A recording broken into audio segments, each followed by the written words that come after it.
Well, what a somber week it has been for the market. Not only is there no sign of Santa, but we have been gripped with the pall of gloom, given the fact that we've seen the biggest weekly fall for the market in over 2 years. So look at the Nifty and Sensex; they have shed 4% or over 4% for the week.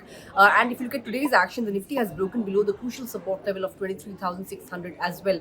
And on the Sensex, from Friday to Friday, we saw an over 4,000 point fall coming in.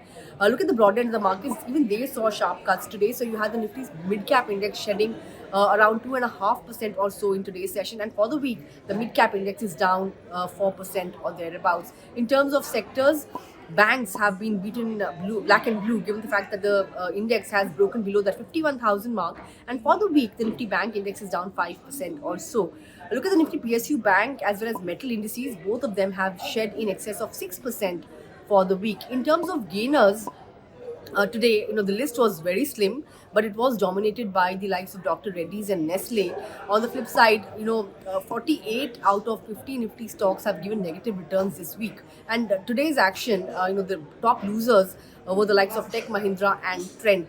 If you talk about the broader end of the markets, you had stocks like Siemens after the management commentary in the conference call. The stock plummeted somewhere around 10% or thereabouts, and Tata Power was the other one that lost almost 10% in today's session.